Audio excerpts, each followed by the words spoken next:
내가 사는 논산은 내가 태어나던 해에 시로 승격되었다. 하지만 아직도 농촌의 전경을 어디에서든지 쉽게 볼 수 있는 그런 작은 도시이다. 그런 도시에서 살았던 나에게는 미국으로의 여행, 더군다나 1년 동안 살며 공부한다는 것은 꿈과 같은 일이었다.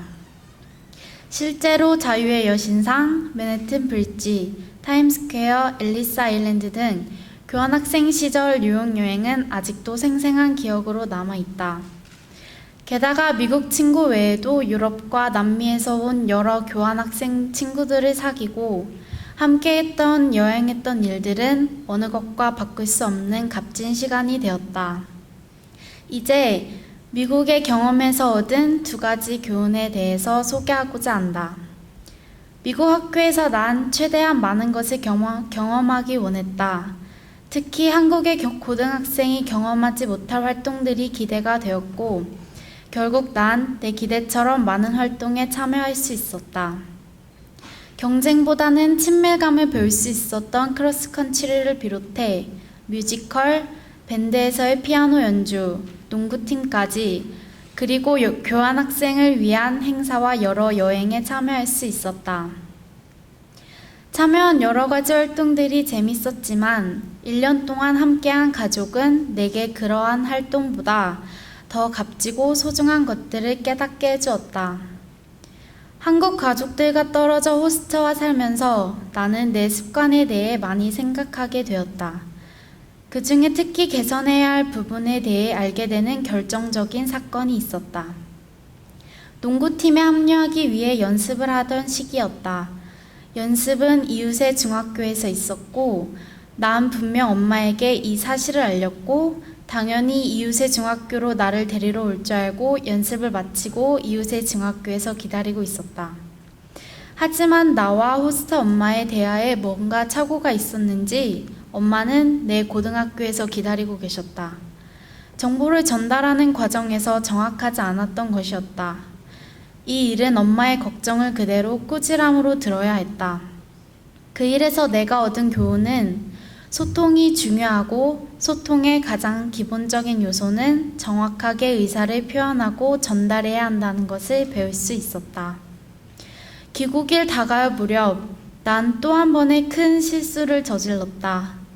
미국을 떠나는 공항을 잘못 알고 있었던 것이었다.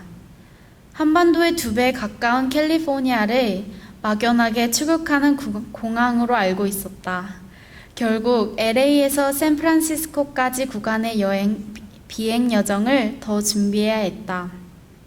항상 누군가가 나를 위해 뭔가를 해줄 것이라고 생각해왔던 내가 한심스러웠다. 이 일로 나는 스스로 책임져야 하는 부분에 대해서 소홀했었던 점을 반성하며 나조차도 나를 위해 계획한 것이 없는다는 생각에 이런 나를 변화시키고 싶다는 마음이 강하게 일었다. 그리고 앞으로는 나의 일에 대해서는 내가 미리 계획하고 책임을 져야 한다는 큰 교훈을 가슴에 새겼다. 나는 경험을 통해 배운 소통의 방법, 그리고 나의 일에 책임을 지는 것에 대한 교훈을 마음에 간직하고 실천하며 살고 있다. 작은 일이라도 나에 대한 것이면 스스로 준비하려 노력하고 또 의사 전달을 할 때에는 정확하게 하려는 연습을 하고 있기 때문이다. 그래서 교환학생을 마친 지금 난 대학을 비롯한 진로에 관한 세부적인 목표와 계획에 대해서 생각하고 있다. 이제 시작이지만 나의 계획을 세우는 일에 집중을 하고 지금의 주어진 시간에 낭비하지 않을 것이다. 끝으로 나와 같은 교환학생에 참여하고 있거나 계획하고 있는 후배들이 있다면 조언해주고 싶은 것이 있다. 분명 새로운 곳에서 새로운 것을 경험한다는 것은 흥미로운 일이다. 하지만 결코 쉽지는 않을 것이다. 하지만 무엇보다 중요한 자신감을 가지고 포기하지 않는다면 분명 나 같은 시골 소녀가 경험한 많은 일을 접할 수 있을 것이고 또 발전하는 스스로를 만날 수 있을 것이다. 감사합니다.